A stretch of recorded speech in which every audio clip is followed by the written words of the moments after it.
السلام عليكم ورحمة الله وبركاته، وأهلا بكل طلابنا وحبايبنا طلاب الصف الأول الثانوي. احنا لسه مكملين مع بعض حل التقييمات. لو فاتك أي تقييم من تقييم 1 لحد التقييم 13 ارجع إن شاء الله هتلاقيه على القناة. ما تنساش إن احنا خلاص وصلنا لنهاية المطاف، نهاية السنة على خير إن شاء الله. لو لسه لحد دلوقتي ما فتحتش الفلسفة فدي مصيبة وكارثة الحقيقة. الحق نفسك، احنا عاملين عروض قوية جدا جدا على منصة مناهج التعليمية.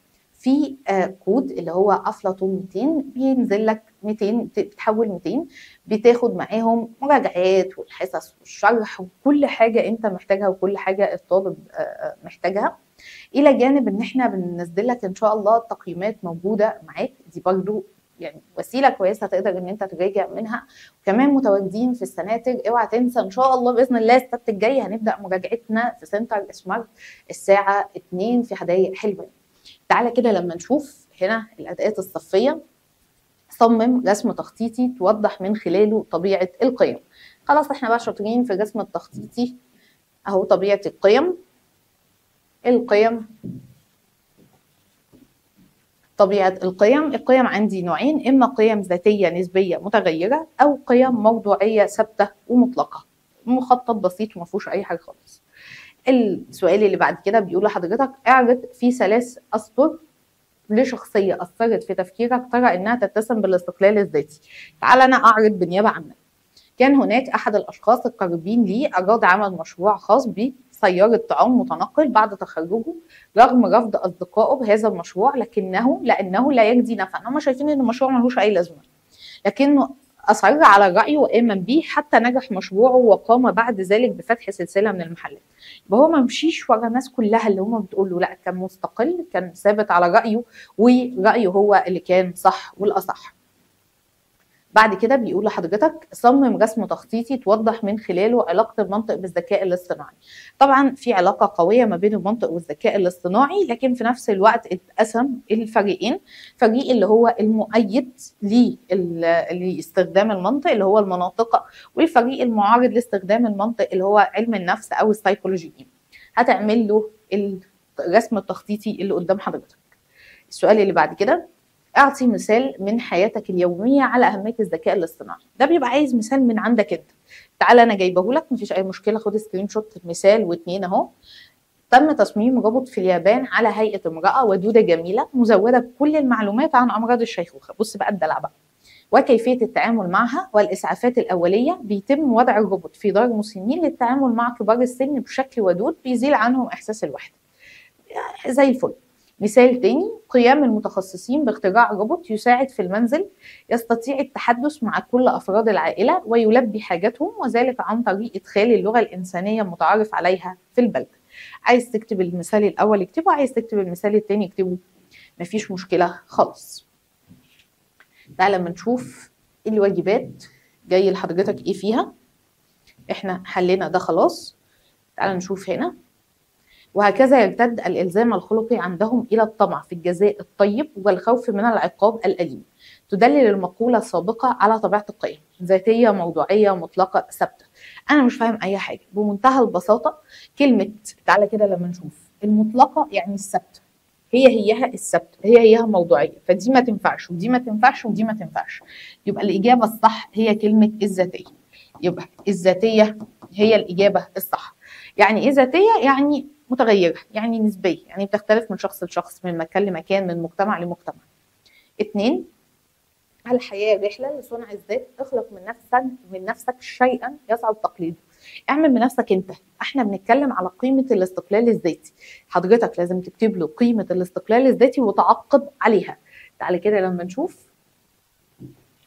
هتكتب قيمة الاستقلال الذاتي تعني أن يكون الشخص مستقلا بعيدا عن التبعية، مش تابع لفكر الآخرين، والقدرة على ممارسة النقد وتقبله واتخاذ القرار الحر وتكوين كيان مستقل منفرد عن غيره. إجابة نموذجية 100%. طب تعالى نشوف الأداء المنزلي. منطق بيقول لحضرتك إيه؟ تستند الروبوتات الحالية لتكنولوجيا الذكاء الاصطناعي التي تتمتع بقدرات تحاكي قدرات الإنسان. بتعمل زي الإنسان. بتعمل إيه طيب؟ الإدراك، استعمال اللغة، التفاعل، حل المشكلات، التعلم، وحتى الإبداع. ده بصي كمان بيقول لك إيه؟ ده هم كمان بيبدعوا. ومن الصعب التنبؤ بقراراتها. نستخلص من وجهة النظر التي تؤيد تصميم الذكاء الاصطناعي بيحاكي ايه. احنا عندنا وجهتين نظر، المناطقة وعلماء النفس. علماء النفس كانوا شايفين ان احنا لازم نعمل ذكاء اصطناعي شبه الانسان بالظبط. المناطق قالوا والله احنا ما يفرقش معانا شبه الانسان ولا مش شبهه، المهم عندنا ان احنا نستخدم المنطق، وان المنطق هو قلب الذكاء الاصطناعي. طب انا مش فارق ده ولا ده يا دكتور وانا مش عارف، تعالى اعلمك ازاي تحل بمنتهى البساطه. احنا هنا مش بنحل تقييم ونجري، احنا هنا بنفهم وبنوصل المعلومه. المنطق الرمزي هو الصرامه السوريه، ما هي الصرامه السوريه هو المنطق، هو المنطق الحتمي، فالثلاثه فريق واحد اصلا اللي هو المنطق. يبقى احنا الاجابه الصح المخ البشري اللي هو وجهه نظر علماء النفس او السيكولوجيين. اتعلم ان انت تحل بذكاء، ان انت تحل بمعلمه، اللي هو ايه، انا كده هحل المهم الاجابه تبقى صح. يرى البعض ان الذكاء الاصطناعي ثوره تكنولوجيه خاليه من اي مخاطر. عقد برايك في حدود سطرين. تعالى كده اكتب التعقيب. ارى ان الذكاء الاصطناعي له مميزات كثيره لكنه له اخطار على الانسان نفسه، حيث يمكن الاستغناء عن البشر، الاعتماد على الآلات، زيادة البطالة، زيادة الفجوة بين البشر غني وفقير بحكم امتلاك قدرات الذكاء الاصطناعي. ايه هما سطرين هنا بس عشان الخط كبير فبيتهيألك ان هما اكتر من سطرين. التقييم الاول بيقول لحضرتك: على العقل ان يلتزم بالتفكير الذي يتقيد بحدود عالم الظواهر المشاهدة ولا يتعدى حدودها. توضح المقولة مفهوم الحياة عند أنصار نظريات. احنا عندنا 3 نظريات للحياة. النظرية الأول التطابق مع الواقع المحسوس اللي أنا بستخدم فيها الحواس. الترابط اللي هو الانسجام ما بين المقدمات وما بين النتيجة في الرياضيات. النظرية الثالثة البرجماتية أو النفعية اللي بتقول لحضرتك إن الحقيقة هي ما يحقق النفع، الفايدة، الخطة العملية. طب هنا بيقول لحضرتك حدود الظواهر المشاهدة، الحاجة اللي أنا بشوفها، أنا شغالة على التطابق اللي هي التطابق الواقعي. يفترض هذا الاتجاه نوعا من التماثل بين المخ والكمبيوتر، مخ الانسان والكمبيوتر. كلمه تماثل يعني الاثنين زي بعض. خدها كده مني قاعده، يقول لك في الامتحان تماثل، يقول لك محاكاه، يقول لك مناظرين لبعض. يعني حاجه الانسان زي الكمبيوتر او زي الاله او زي الذكاء الاصطناعي، يبقى ده وجهه نظر علماء النفس. فين وجهه نظر علماء النفس هنا؟ تعالى كده نشوفها. ده منطق، ده منطق، ده منطق. هنا العمليات الذهنية اللي هو وجهة نظر علماء النفس. من أقوال سقراط: إذا أردت أن أحكم على إنسان فإني أسأله كم كتاب قرأ وماذا قرأ. يبقى إحنا هنا بنتكلم على جمع المعلومات. جمع المعلومات حب المعرفة أو البحث عن الحقيقة. تباينت الرؤى حول دور المنطق في الذكاء الاصطناعي. عقب برأيك في حدود سطرين. تعالى كده لما نشوف الإجابة اللي أنت هتكتبها له إيه هي. تسلم، كتر خيرك، شكرا.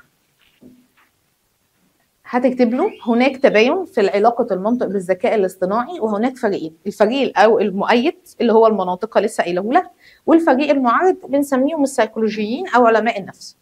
بمنتهى البساطة إن الفريق المؤيد هو أيد إن إحنا هنستخدم الذكاء الاصطناعي عن طريق المنطق، عن طريق الاستدلال، عن طريق المنطق الرمزي. طيب قال لك إحنا مش مهم إذا كانت الطريقة اللي بيفكر فيها البشر ولا لا، احنا مش مهم بالنسبة لنا الذكاء الاصطناعي شبه البشر ولا لا، احنا مش مهم بالنسبة لنا الكلام ده خالص. أهم حاجة بالنسبة لنا إن المنطق هو قلب الذكاء الاصطناعي. أي سؤال يجي لك بمحتوى الكلام اللي أنا بقوله لك ده يبقى ده مناطق. طب أمال السيكولوجيين أو علم النفس قال لك لا، قال لك يا عم علم المنطق ده صارم، المنطق ده حتمي، المنطق دوت يعني كان في المنهج القديم بيقولوا عقيم، ابعد عنه. لو انت عايز مشروع الذكاء الاصطناعي اكثر نجاح، ابعد عن منطقية المنطق وصرامته وقطعيته. احنا عايزين ذكاء اصطناعي شبه الانسان. مين اللي عايز؟ علماء النفس، برافو عليك. احنا عايزين ذكاء اصطناعي مماثل للانسان، لمخ الانسان. احنا عايزين ذكاء اصطناعي يحاكي الانسان. يبقى اي حاجة، اي سؤال يجي لك في مضمون اللي انا بقوله لك ده، يبقى على طول علماء النفس او السيكولوجيين. وهؤلاء من بينهم فعلا اللي حاول ان هو يصمم حاسبات بتحاكي العقل البشري. تمام كده؟ يبقى انا برضو بقول لك المعلومه للامتحان. تعالى كده لما نشوف اخر سؤال في المجموعه هنا. نظريه تسعى لاقامه الحقيقه بناء على العلاقات الداخليه المتسقه بين اطرافها بعيدا عن الواقع المادي. بعيدا عن الواقع المادي دي يبقى هي مش تطابق. طب هو بيقول بين طرفيها المقدمات والنتيجه، برافو عليك. يبقى دي نظريه الترابط اللي بتشتغل على العقل. تعالى كده لما نشوف بالظبط نظريه الترابط او الاتساق او الانسجام اللي بيرى اصحابها ان الاحكام التي نصل اليها لازم تكون يقينيه. طب هو اليقين موجود فين؟ في الرياضه، برافو عليك. يبقى احنا شغالين بيقول لانها مستنبطه من احكام اخرى تلزم عنها وبينهما ترابط منطقي، وده فعلا اللي بيحصل في علم الرياضيات. تعال نشوف كده السؤال الاخير في المجموعه هنا. لا ده اخر سؤال. هو عايز مثال، خد المثال هنا اهو. مثال مجموع زوايا مثلث 180 ما دام المثلث على سطح مستوي. ده مثال سهل وبسيط. مثال تاني، القول بأن أي جسم يسقط من أعلى لأسفل مرتبط بعملنا ومعرفتنا بقانون الجاذبية. احنا وصلنا للقانون ده عن طريق معرفتنا بقوانين أخرى. تعالى لما نشوف المجموعة اللي بعد كده.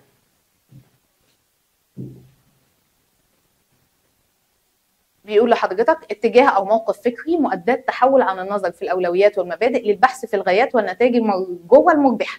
ما دام بتكلم في نفع في حاجه مربحه في نتيجه عمليه، يبقى انا شغال على النظريه الثالثه. فين النظريه الثالثه؟ د، النفعيه المربحه.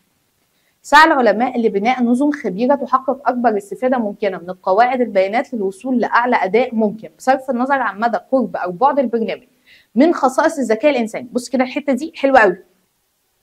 نستخلص مما سبق سعي الذكاء الاصطناعي لإيه؟ طيب، اجتناب قطعية المنطق، إنشاء نسق صوري، محاكاة الوظائف الذهنية، ابتكار نسق منطقي.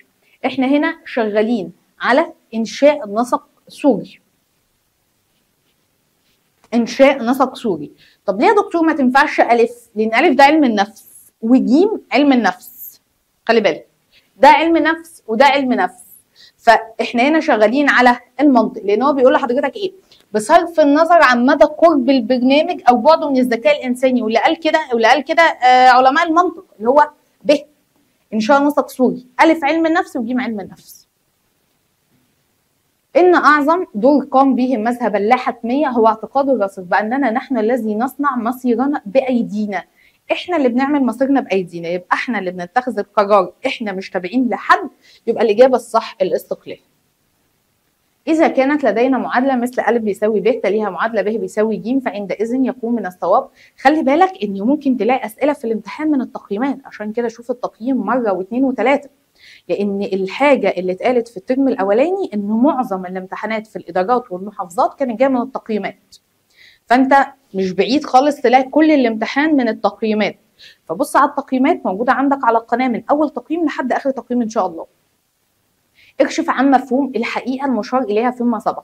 لو انت بصيت هنا هتلاقي ان الحقيقه هنا في اتساق، في ترابط ما بين الطرفين. يبقى احنا شغالين على نظريه الترابط او الاتساق. تعالى هنا كده اهي فعلا نظريه الترابط او الاتساق. مثال من عندك في القضيه الرياضيه 1 زائد 1 بيساوي 2، يعد الرقم 2 نتيجه لازمه عن 1 زائد 1. يبقى هنا الرياضه الاتساق ما بين المقدمات والنتيجه. تعالى لما نشوف السؤال الاخير في المجموعه. إن فهم العمليات المعرفية زي الإدراك والذاكرة واللغة لدى الإنسان سيؤدي لتحسين قدرة الباحثين في الذكاء الاصطناعي والوصول إلى وسائل اصطناعية قادرة على القيام بهذه العمليات. السؤال بيقول لك إيه؟ افهم الإنسان عشان تعمل زيه. ما دام افهم الإنسان عشان أعمل زيه دكتورة زينب، وأنت قاعد كده في الامتحان تفتكر الكلمتين دول، ما دام أنا الذكاء الاصطناعي هيعمل زيه زي الإنسان بالظبط، يبقى أنا شغالة على علماء النفس السيكولوجيين.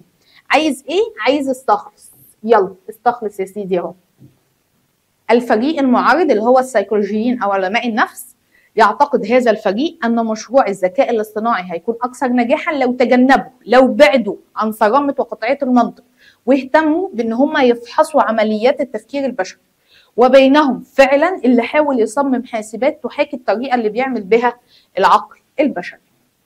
تعالى لما نشوف اللي بعديه اخر مجموعه موجوده معانا.